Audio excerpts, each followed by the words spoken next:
Hi, today we're going to talk about more measurement and introduce a unit that you perhaps never have heard before, the mole. Before we get started though, here's a quick refresher question based on what we saw yesterday. Feel free to pause the video and solve it on your own. This is a two-step problem, one of the harder ones the Regents will throw you, but I'm going to start. The question mentions that the student calculates the density of aluminum given the mass and the volume, and they want to know the percent error. So I know I should probably calculate the density. We'll start with that. The formula being on table T, 25.6 grams, 9.1 cubic centimeters, and when we divide that out, we get 2.81 grams per cubic centimeter. I know if you are following significant figure rules, that should be 2.8. In the end, this actually does not impact, neither one really impacts our answers because we can see our percent errors are rounded to one significant digit, so fairly rounded. We can just round at the end.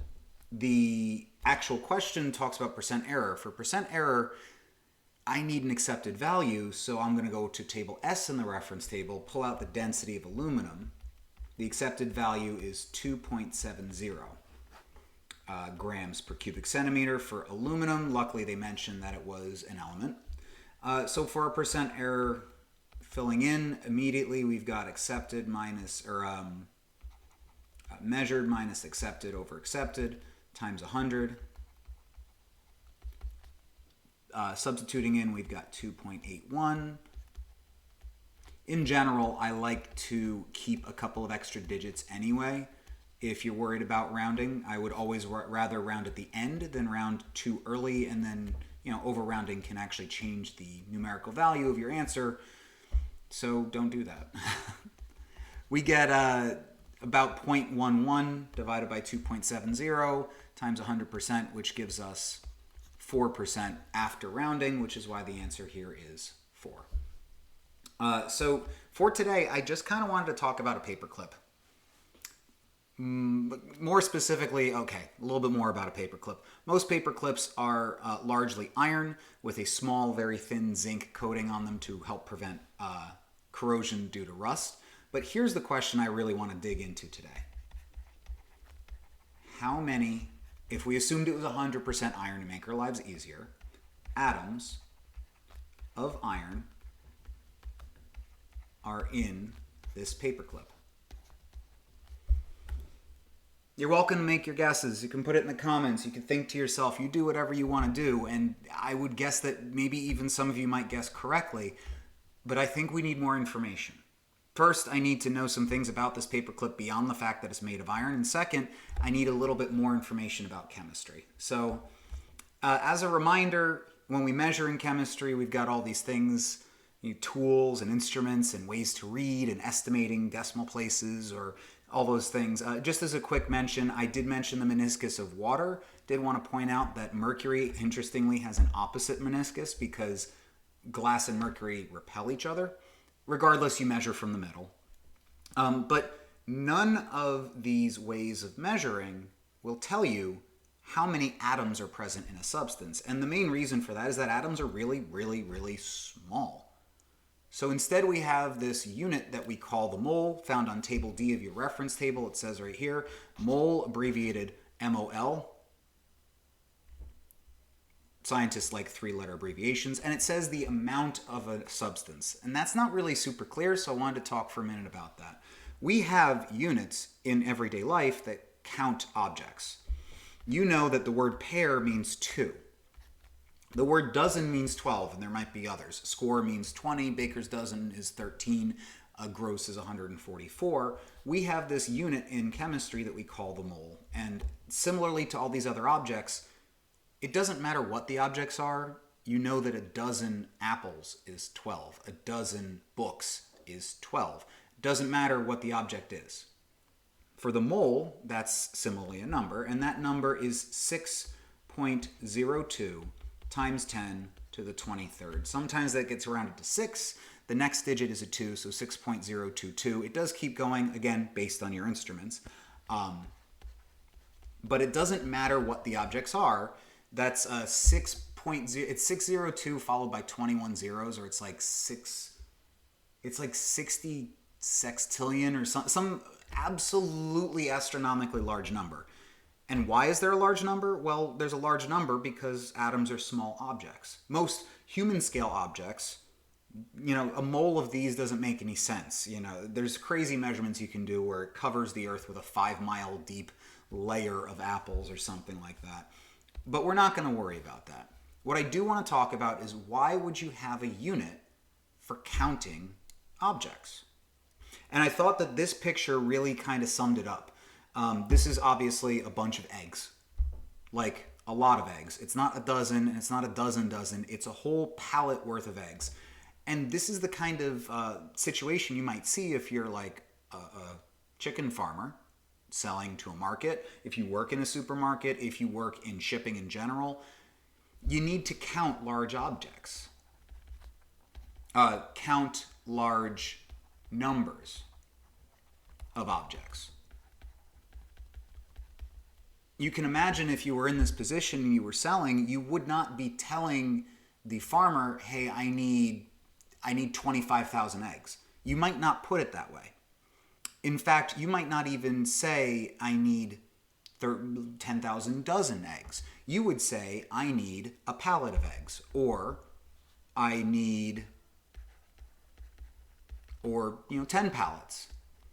Or you can even take a step further and you can say, I need 5 tons of eggs.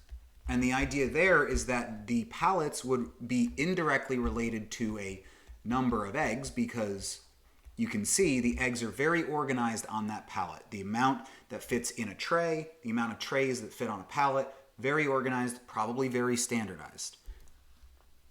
But also, all things being equal, most eggs have a very common mass. There might be small variations, but there's a common mass of an egg. So you could even say by extension, a pallet of eggs has a certain mass.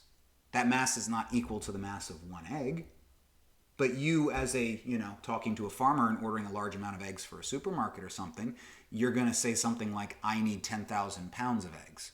You're not going to say I need small mass of eggs. But you know that mass is indirectly also related back to eventually a number of eggs. In chemistry, when you deal with atoms and chemical reactions, it's very beneficial to know the number of particles you're dealing with.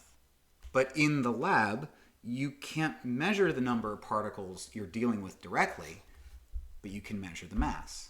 And so this unit of how many eggs are on a pallet works to relate mass and a number of eggs. And in chemistry, the mole does the same thing. It relates a mass and a number of particles through this word, the mole.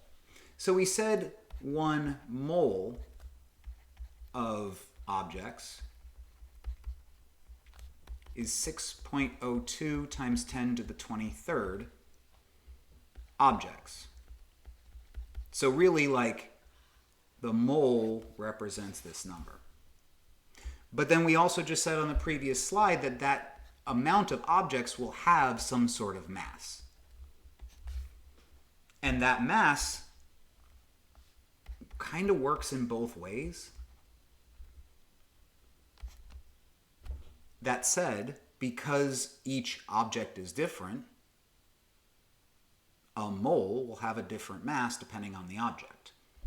So let me back up a little bit and clear this up. And I wanted to talk about carbon. Because you still might be asking yourself, well, but why did you pick that number? And first off, I did not pick that number, but why did we pick that number? We picked that number because we have a unit of mass on our scale, our size, our macroscopic world.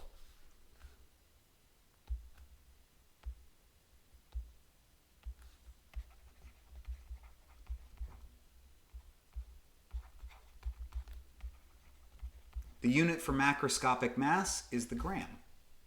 And then on the microscopic scale, the atomic scale,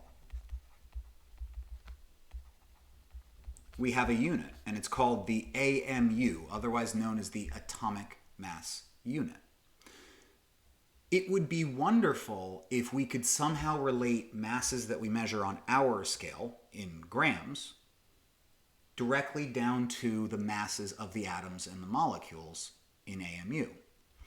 And this number found on the periodic table in the upper left-hand corner, when you are talking about a single atom, it literally says right there is atomic mass. The number mole, that many objects, works out that one atom of carbon has a mass of 12.011 AMU. 1 mole of carbon atoms, well, that would have a mass that's like a lot of AMU. But if you were to measure it in grams, you would actually see that that many particles has a mass of 12.011 grams. So the idea, like I said before, is with the eggs. When you talk to a farmer and you say, I need 5 tons of eggs, and the farmer says, oh, 5 tons, well, I'll send 3 pallets, because I know that that's how the mass works. You're both talking about a number of eggs, but you're talking about a mass, he's talking about a number of objects. You both know you're getting the same product. It might be best to see how this works in execution, because now we've got 3 numbers that are all related to each other.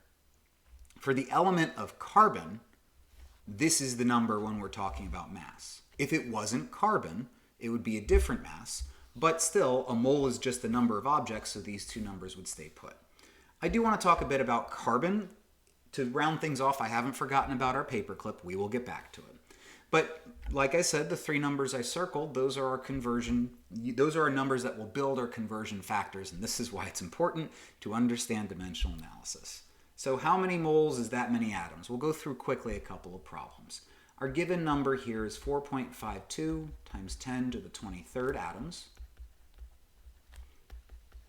They're asking about moles, and atoms here are just going to be objects.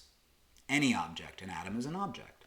So based on the previous slide, we're going to plug in 6.02 times 10 to the 23rd and 1 mole. The number 1 always goes with mole. Just like before where we saw the number 1 always went with the prefix. That's the rule I want to try and stick in there. At this point, I would definitely grab my calculator, and I'm just going to point it out, depending on how comfortable you are with scientific notation. Put things that are in denominators in parentheses, otherwise you're going to get the wrong exponents. When we do this math out, we should get 0.75 mole. And that, looking at the numbers, should make sense. 4.52 times 10 to the 23rd, 6.02 times 10 to the 23rd, we should get a number less than 1. If we wanted to figure out how many atoms are found in 1.4 moles of carbon, same idea. 1 mole, and then instead we see the number ends up on the top of our fraction. So the atoms cancel there, the moles cancel here, and then we multiply across and you get 8.4 times 10 to the 23rd atoms. And again, that makes sense because 1.4 moles, more than a mole, more than 6.02 times 10 to the 23rd. So again, you're just putting in this conversion factor if you wanted to relate a number of atoms to a mole. That doesn't really work in the science lab. So what you would actually end up seeing more likely is you given an amount of moles and asked what the mass is, or you're given a mass and asking the number of moles. So for example, 0.75 moles of carbon. Well, remember what we said. This number in the upper left-hand corner relates moles to a mass. We said that 1 mole of carbon, and we're going to put moles on the bottom because moles were our given value, would be equal to 12.011 grams. As we multiply across, we get about, give or take, 9 grams. So interestingly, I'm going to switch colors to make my point. By using the mole, we can actually relate a mass on our scale to a number of atoms on the atomic scale. You can see right here that this many atoms is 0.75 moles, and that same 0.75 moles was used again. So interestingly, this 2-step conversion can get us between atoms and grams. As you might expect, if the atoms were not carbon, the atoms would have a different mass, and therefore these 4.52 times 10 to the 23rd atoms might not have a mass of 9 grams. The moles and the atoms don't worry about mass, but obviously grams do. So to round things off, if this has been utterly confusing, the whole purpose of the mole is allow us to relate a number of particles to a mass. So we've got atoms and molecules and things like that, and we measure that with a number. Those are just particles. And we can convert that to these things called moles, which are a number of particles, where 1 mole is equal to 6.02 times 10 to the 23rd things.